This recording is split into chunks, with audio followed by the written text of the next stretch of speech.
Good afternoon, everyone. This is our midweek Bible moment, our midweek Bible study. Excuse me, I get in the habit of saying midweek Bible moment. As you know, that we are out of town this week for a funeral, so therefore we've been recording these a little earlier. That's why we don't have Zoom class tonight, but we do appreciate everyone turning into this video. We will begin our study tonight on the book of Exodus. We'll begin with Exodus, and we'll begin doing an introduction. And then we'll be talking about Exodus chapter 1. If we get that far, depends on where how long our introduction takes. So that's our plan to begin this next book. As we've been doing, we're going to do this just like we did Genesis, verse by verse, and sort of just talk about this book and go back and look at it for its importance.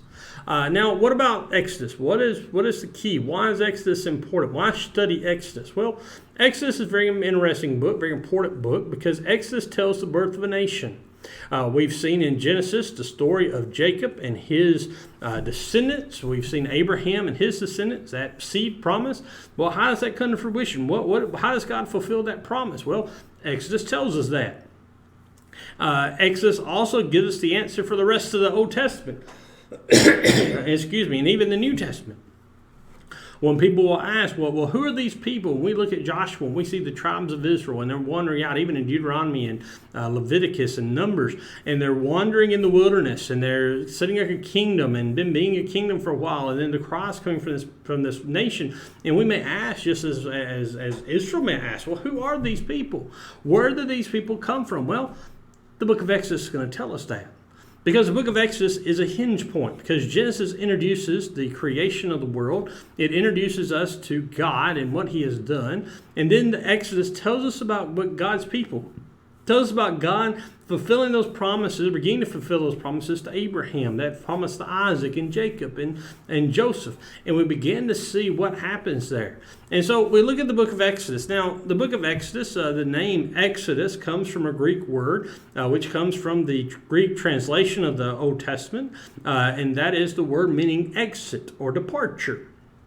And that's what we're going to see this book of Exodus is all about, is that departure from Egypt. And again, this is not the exit or departure in that the people of Israel decide one day they're going to leave and they're going to walk away, but the idea that they are leaving or departing from Egypt under the guidance of God and under God's hand. And that's what we're going to see as we go through this book. Now, the interesting thing about this book is that the Hebrew name of this book, I told you last week we studied the books, or maybe FBI class, I don't remember, but all the Hebrew books of the Bible, all the books of the Old Testament, the Hebrew version are named for their first two letters, or first two words, excuse me. And in the Hebrew, the first two words of this book say, and these are the names. And that's what the book of Exodus is called in the Hebrew Bible. And these are names, or sometimes it's called names, because it begins, and these are the names of the children of Jacob.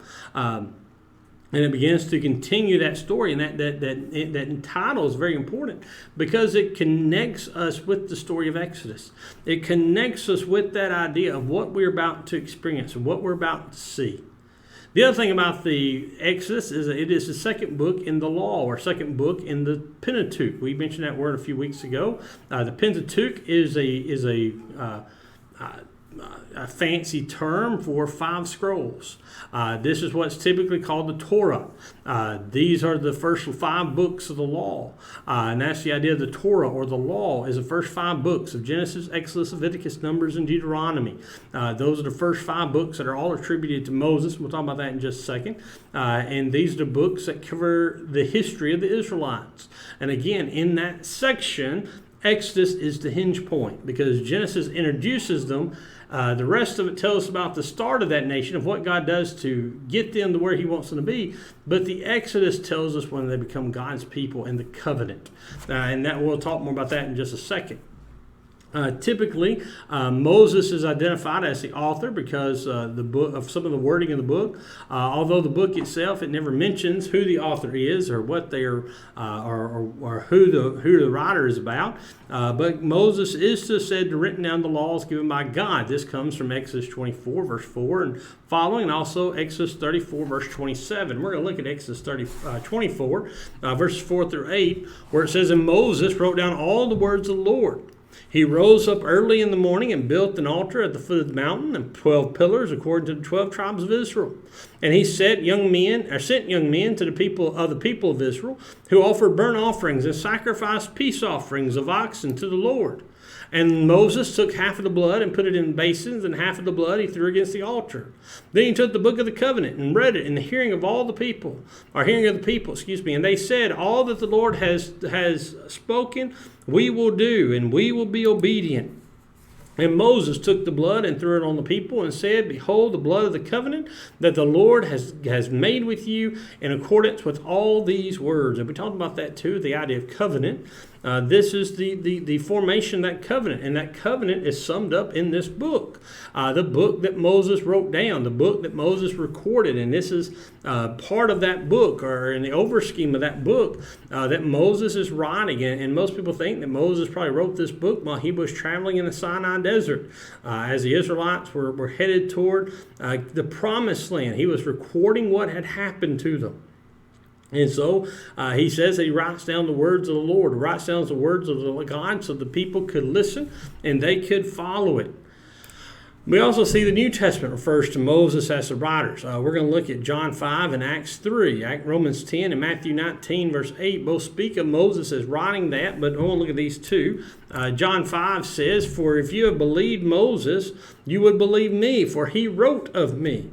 But if you do not believe his writings, how will you believe my words? Again, if you believe Moses, if you believe Moses, you would believe me, for he wrote of me. Speaking of that time that Moses wrote of Jesus, that prophecy about Moses and the prophet like Moses, and that's what he's speaking of here. And again, he knows if you do not believe his writings, you will not. How will you believe my words? Again, there's this understanding that Moses wrote words down. Then we look again to Acts 2, verse 38, where Peter will say, Moses said. Now listen, Moses said what? The Lord God will raise up for you a prophet like me from among your brothers. You shall listen to him in whatever he tells you.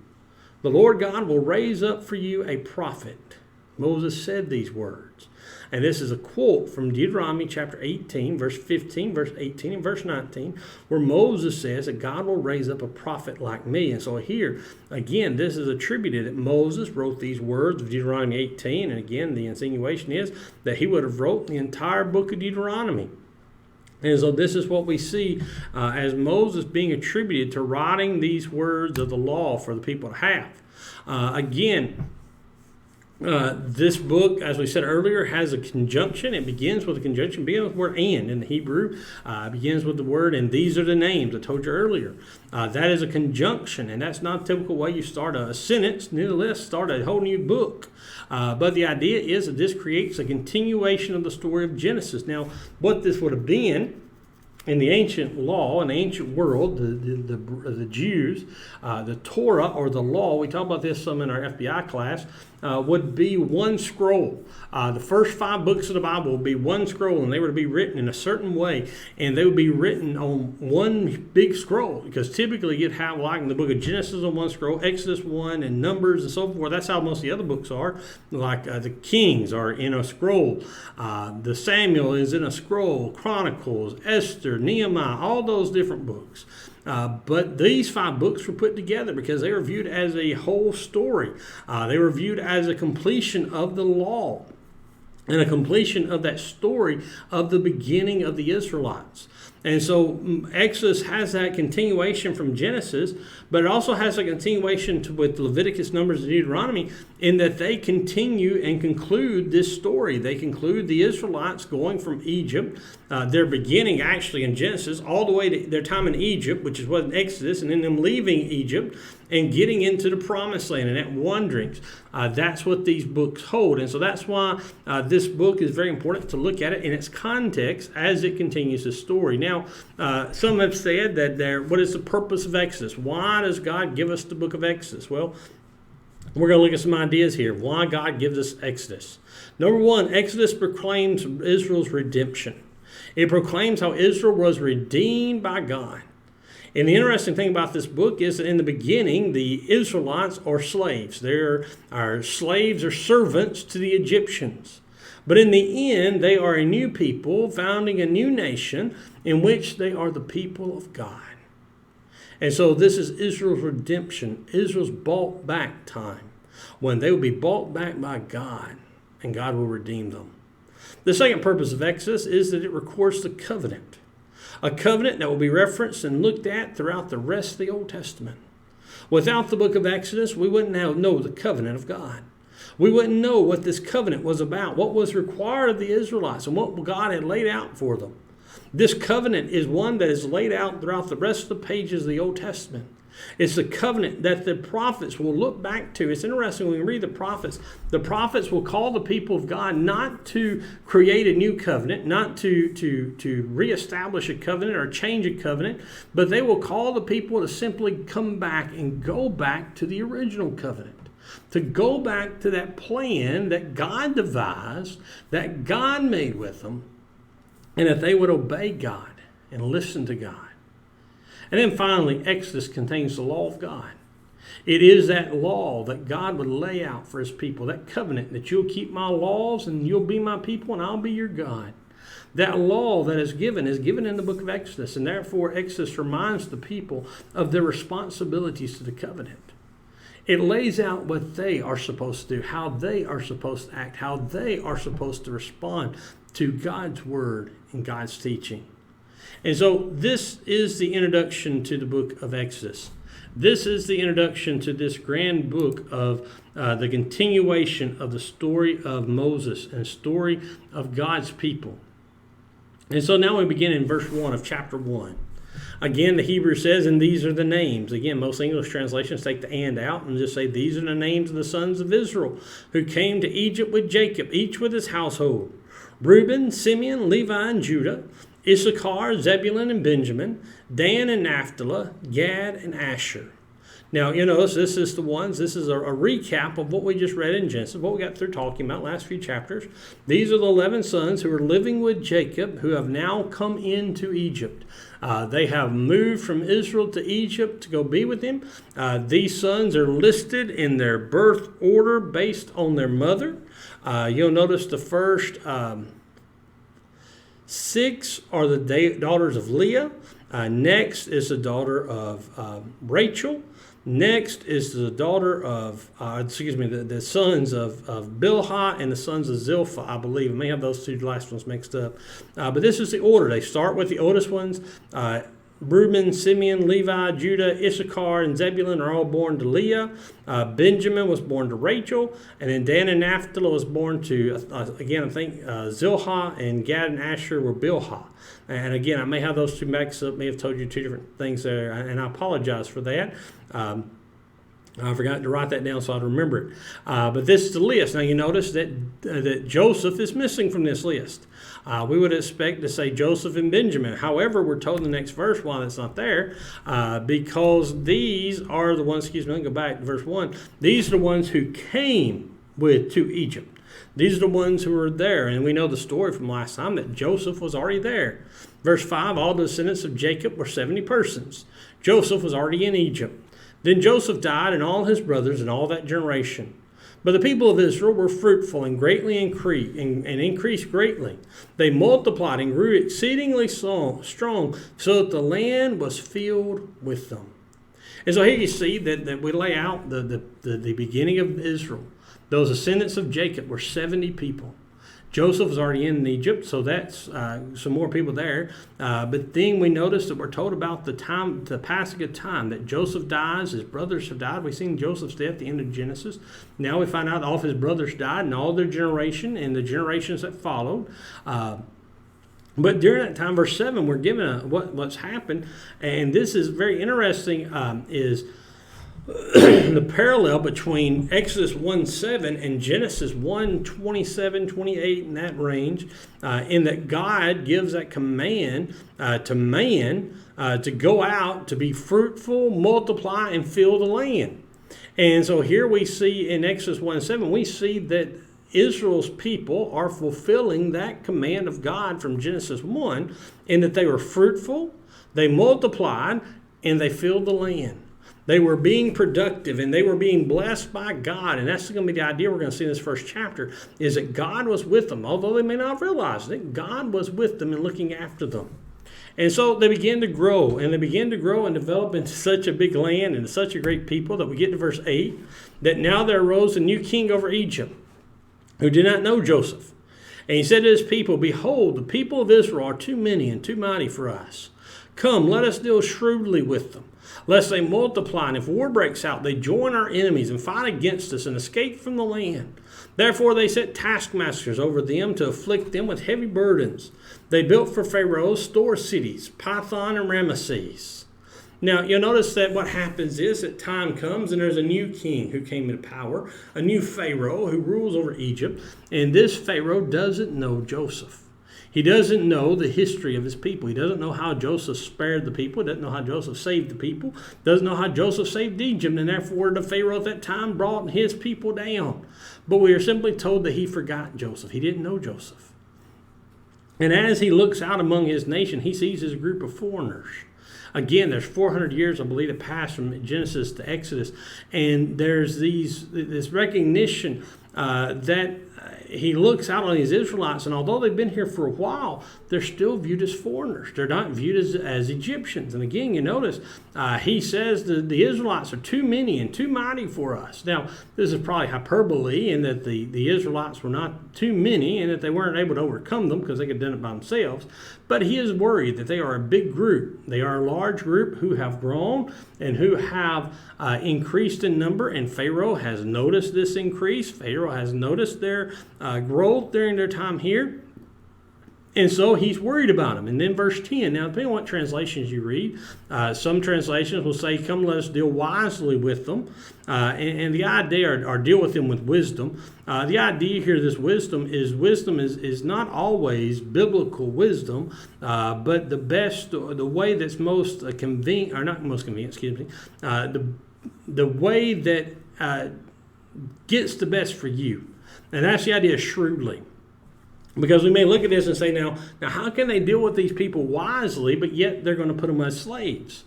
Well, they're doing that to be shrewd, because this is going to be the best for Egypt. To enslave this people, to make them work, and to make them bow down before them, lest they get too great. And notice what they say. They say, let's deal shrewdly with them, lest they multiply. Now, notice this is Pharaoh's fear, that they're going to grow more. They're going to become even greater. Now, we're going to see at when this Exodus happens, we look at this, and sometimes we think about how many people this was. You look at the numbers in Exodus, there are 600,000 Jewish men who leave Egypt. 600,000. Some will say, well, that's an exaggerated number. There's no way there's that many people. Yes, there is. There's a possibility, and the Bible would include that number. Even if you round it up, that is close to that number. But then you've got to add on women and children. And you add in the women and children, and you're looking to a group of people who are most likely 1.5 to 2 million people with women and children. And that may be low. And so we see that this is why Pharaoh was worried about them. But notice Pharaoh's afraid lest they multiply.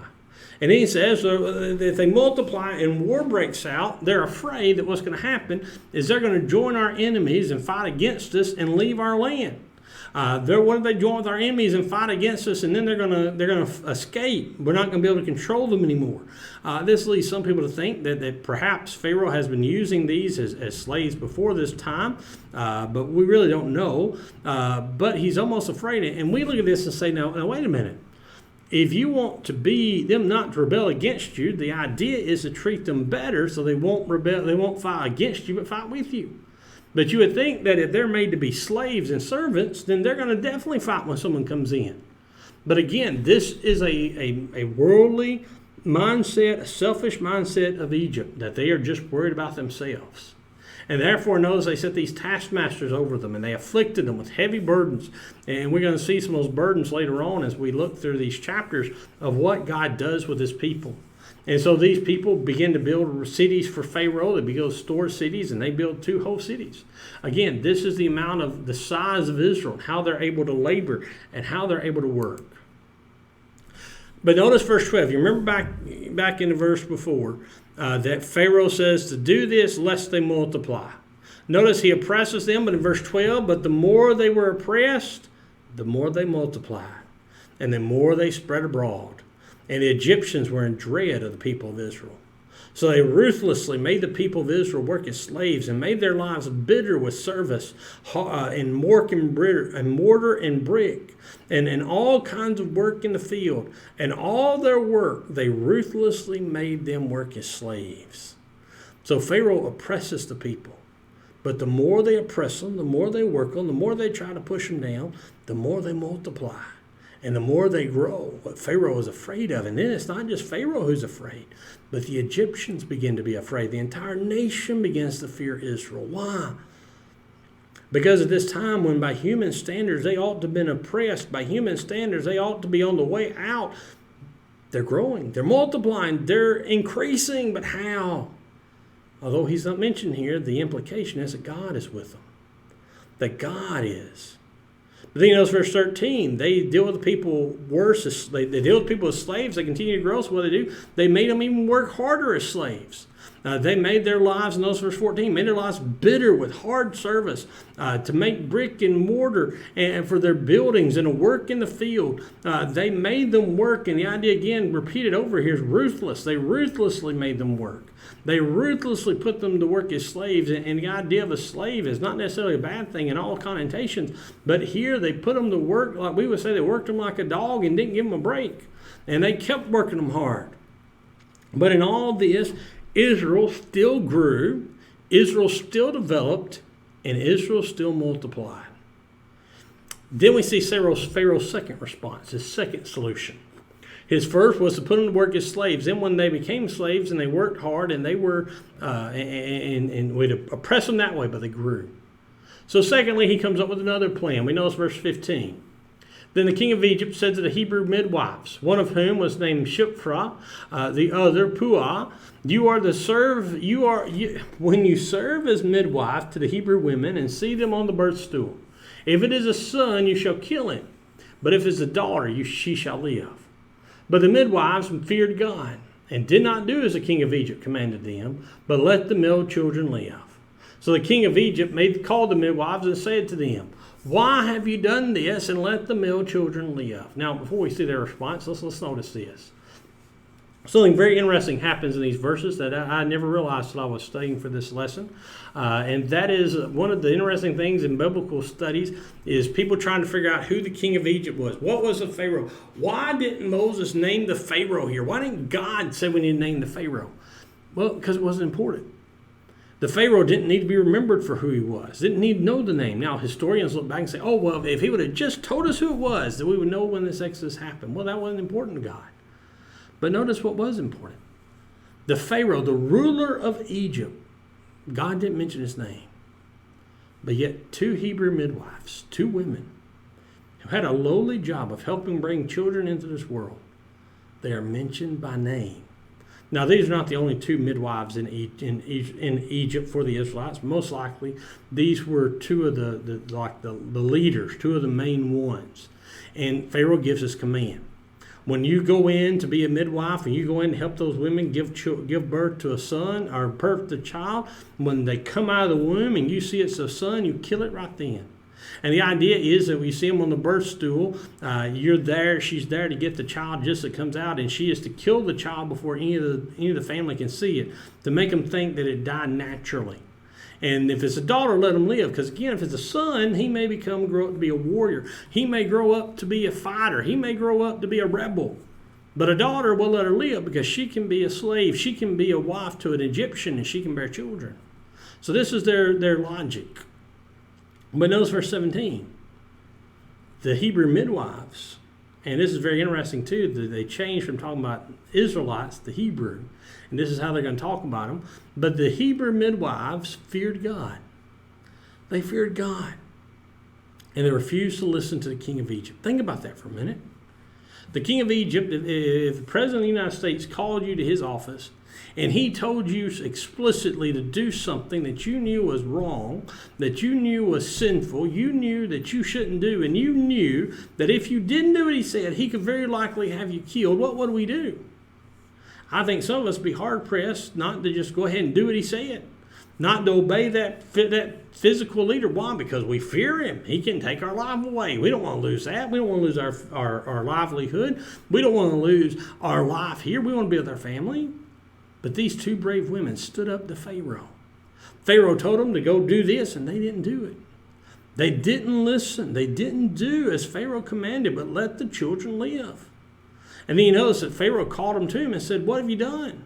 Why aren't the male children being killed? Why are they not destroyed when they come out of the womb? And the midwives tell Pharaoh, well, that's because the Hebrew women are not like the Egyptians. This is sort of a little jab to the Egyptians. Notice, for they are vigorous and give birth before the midwife comes to them.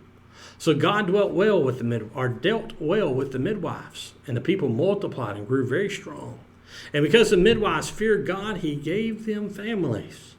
Then Pharaoh commanded all of his people, every son that is born to the Hebrews you shall cast into the Nile, but you shall let every daughter live. So the midwives come to Pharaoh, and Pharaoh says, why aren't you killing these children? They said, well, it's because the Hebrew women are tougher, they're stouter than the Egyptians. The Hebrew women, when they give birth to a child, they don't call for the midwife. They're tougher women, and they're able to give birth to this child before we come to them. Now, historians have looked at this and said this is one of the flimsiest excuses or flimsiest explanations that could be given. Now, there is some thought that possibly this could be true, because looking at some historian accounts of this and drawings of the Hebrews in Egypt, they were drawn to be more of a I don't want to say heftier, but more of a stouter women than the Egyptians were. So there may have been some truth to this. But some have said this is a lie, that the midwives lie to Pharaoh when they say that this is what happens every time, because, and again, most likely it didn't happen every time. But the thing about this is, when we look at this and say, well, this is an example that's okay for Christians to lie in certain situations. No. Because notice, it doesn't say that God approved of their lie. It doesn't say that God approved of their statement, God approved of their deception. But God deals well with them. Why? Not because they lied to Pharaoh, but because they feared God. Because they feared God and put his command, obedience to him above everything else, even if it meant their lives. They probably gave this excuse to Pharaoh, probably expecting him to kill them on the spot. But he didn't. Why? Because God was with them. And then in verse 20, I believe this is one of the first verses we see that God appears. The name or the word God appears in this passage. And then I guess it was back one. Let me check real quick. Verse 17, the midwives feared God. This is where God comes to the forefront in this story. And you notice that God dealt well with the midwives. Wow, notice the last part.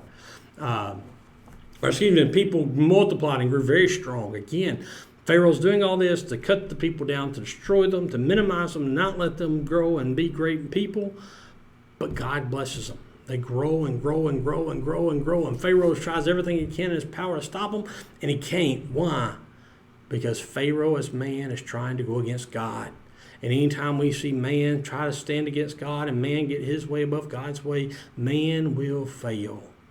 Then notice only that in verse 21, because of this, the midwives feared God, God gave them families.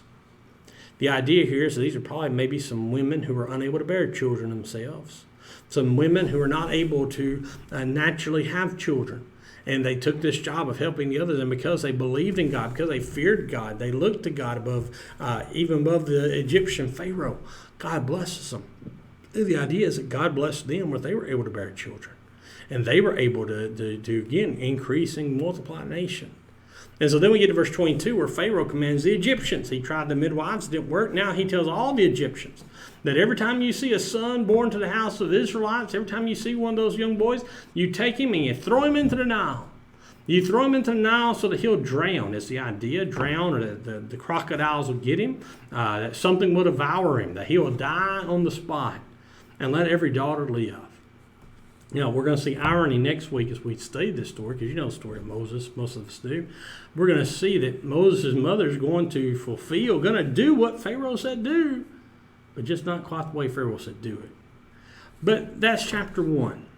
That is our story for chapter 1. I appreciate, again, you being here with us tonight. I know it's a little different. I appreciate you joining us and studying this chapter of Exodus 1. I look forward to this great story with you. Again, this is a great continuation of the story of Genesis. This is telling us about what happens to the Israelite people, how they become a nation. And this is their beginning. This is the beginning of the story. And we're just getting into it. And the interesting thing about all of this is to see God in it. To see God in everything that's going on, everything that's going to happen. God has a plan. God has a plan. God has a purpose. And God will carry that plan and carry that purpose out because of who He is and what He's planning to do. That's something we can learn too, to trust God's plan. To trust that God will look after us. To trust that God will provide for us. He may not provide for us in this life, but He'll provide for us in the life to come. It's a great thing about the story of Exodus is to see a time when the Israelites are going to be at their lowest. A time that they're going to be slaves. They're going to be mistreated. They're going to be abused. They're going to be looked down upon the people who are with them. But God's going to lift them up. When the Pharaoh and the Egyptians try to tear them down, what does God do? God blesses them. And God multiplies them. And they grow and grow and grow. God will do the same for us. We'll grow and grow and grow. We may not be physically by numbers in our family, but we'll grow spiritually. We'll grow closer to God if we'll trust Him and follow Him and fear Him as these Israelites do. Again, I appreciate you for tuning in and watching this, or tuning in and being with us tonight. Next week, we hope to be back to our regular Zoom classes, so that we'll be able to have more people here. But I appreciate everyone's watching this. If you have any question or comment, don't hesitate to call or text or email. We'd love to be able to help you out and answer any questions you may have. Next week, like I said, we'll pick up in Exodus 2. Hoping that you're all having a God-blessed week, and hoping you're having a God-blessed day. And we look forward to hopefully seeing you all next Sunday morning at 10 a.m. Again, I appreciate you being here, and I hope that you have a rest of the week that's blessed by God. Thank you.